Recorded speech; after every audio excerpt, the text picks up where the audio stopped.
கள்ளக்குறிச்சி விவகாரத்தில் தொடர்ந்து அதிமுக கோரிக்கை சிபிஐ விசாரணை தான் இருக்குது. பல வழக்குகள் நிலுவையில் இன்னும் இருக்குது. சிபிஐ விசாரணை பல ஆண்டுகளாக நிலுவையில் தான் இருக்குது. அதை மேற்கோள் கட்டி தான் ஆர்எஸ் பாரதி அவர்கள் இந்த சிபிஐ விசாரணை கொடுக்க முடியாதுங்கிறத அர்த்தம் திருத்தமாக சொல்லியிருக்காங்க. உங்களுடைய கருத்து இதில் என்ன தயக்கம்னு தெரியல. ஒரு மிகப்பெரிய சம்பவம் மெத்தனால் கள்ளச்சாராயம். அது ஏற்கனவே செங்கல்பட்டு மரக்காணத்தில் இதே போன்ற சம்பவம் நடைபெற்றது.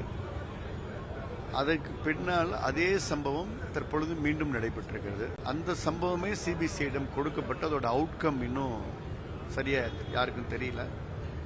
2 மாநிலங்கள் சம்பந்தப்பட்ட பிரச்சனையாகவும் இருக்கிறது. ஏன்னா இந்த மெத்தனாலோட ரூட் காஸ் எங்க, அதோட நெட்வொர்க் எங்கிருந்து சப்ளை ஆச்சு, யாரெல்லாம் அதில் இன்வால்வ் ஆகிருக்கிறாங்க, வேற யாருக்கெல்லாம் தொடர்பு, யாரெல்லாம் அதில் இன்ஃப்ளூயன்ஸ் பண்ணியிருக்கிறாங்க, பாண்டிச்சேரியிலேருந்துன்றாங்க, தாம்பரத்துலேருந்துன்றாங்க. 2 மாநிலங்கள் சம்பந்தப்பட்ட பிரச்சனை. அதனால ஒரு டிரான்ஸ்பரண்டாக இருக்கணுன்றக்காக சிபிஐ என்கொயரியை வலியுறுத்தி மரியாதைக்குரிய அண்ணன் எடப்பாடி அவர்கள் இந்த கோரிக்கை வைக்கிறாங்க. இதில் அரசுக்கு என்ன தயக்கம்னு ஒன்றும் தெரியல. இந்த கடந்த கால வழக்குகளை மேற்கோள் காட்டுறாங்க, கடந்த கால சிபிஐ வழக்குகளை மேற்கோள் காட்டுறாங்க. இல்லை, இப்போ அப்படிப்பட்ட கடந்த கால சிபிசிஐடி வழக்குகளுடைய அவுட்கம் என்னன்றது தான் நாங்கள் கேட்குறோம். கடந்த கால சிபிசிஐடி வழக்கு என்னுடைய கேள்விக்கு நீங்கள் தான் பதில் சொல்லணும். செங்கல்பட்டு மரக்காணம் தான் சிபிசிஐடிக்கு தான் வழங்கப்பட்டது. அதோட அவுட்கம் என்ன? அவங்க முதலமைச்சர் அவர்கள் அசம்பிளியில் பேசும்போது அறிக்கை தாக்கல் பண்ணிட்டோம்.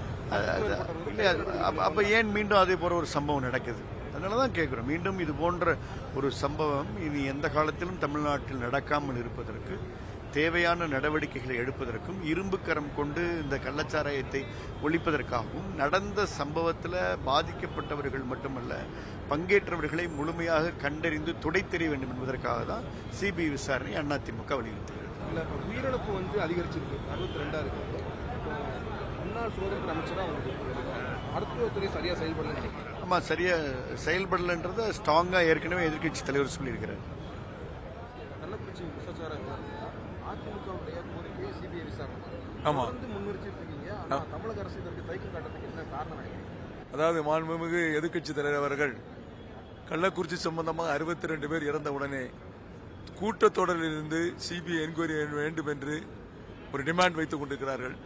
அதுவும் குறிப்பாக சட்டமன்றத்திலே அவர்கள் பேசுவதற்கு முதல் நாள் வாய்ப்பு கொடுக்கவில்லை, 2வது நாள் வாய்ப்பு கொடுக்கவில்லை, 3வது நாள் என்ன சொல்கிறார்கள், வாய்ப்பு கொடுக்கிறோம், கொஸ்டின் அவர் முடிந்து கொடுக்கிறோம் என்று சொன்னார்கள்.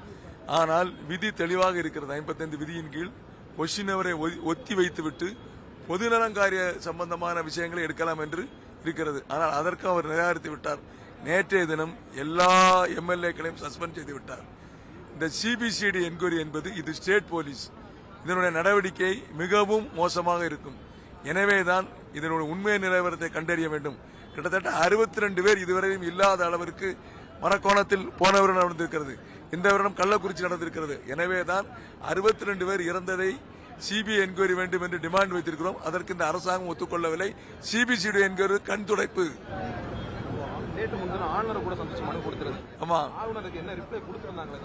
ஆளுநரை பொறுத்தளவிலே தமிழ்நாட்டில் நடக்கக்கூடிய சட்டம் ஒழுங்கு பிரச்சனைகள், இதே போன்ற கள்ளச்சாராய விஷயங்கள், கடந்த ஆண்டு மரக்காணத்தில் நடந்த இன்சிடென்ட், இப்பொழுது நடந்த இன்சிடென்ட், இதையெல்லாம் ஒட்டுமொத்தமாக ஒரு கோப்புகளாக எதிர்க்கட்சி தலைவர்கள் கொடுத்திருக்கிறார்கள். இது சம்பந்தமாக நடவடிக்கை எடுக்கப்படும் என்று ஆளுநர் கூறியிருக்கிறார்கள். அடுத்த கட்ட நடவடிக்கை என்னவா இருக்கு? அடுத்த டேஸ்ல நம்ம சஸ்பெண்ட் பண்ணிருக்காங்க. ஆமா, இப்ப எங்க ஃபுல்லா அசம்பிளிக்கு உள்ளே வரக்கூடாதுன்னு சொல்லி சஸ்பெண்ட் பண்ணிட்டாங்க. நீங்க அடுத்த கட்ட நடவடிக்கை என்னவா இருக்கு? இன்னைக்கு உண்ணாவிரதம் முடிந்த பிறகு பொதுச் செயலாளர் அவர்கள் அடுத்த கட்ட நடவடிக்கை சம்பந்தமாக தெளிவாக எங்களுக்கு அறிவுரை வழங்குவார்கள். கள்ளக்குறிச்சி விவகாரத்தை அதிமுக முழுமையாக கையாண்டு 100% கையாண்டு இருக்கிறீங்க. ஏற்கனவே கள்ளக்குறிச்சியினுடைய சட்டமன்ற உறுப்பினர் 23/3/2023 அன்று ஒரு அவசர முக்கியத்துவம் அந்த கோரிக்கையை பேரவைத் தலைவரிடம் கொடுக்கிறார்கள்.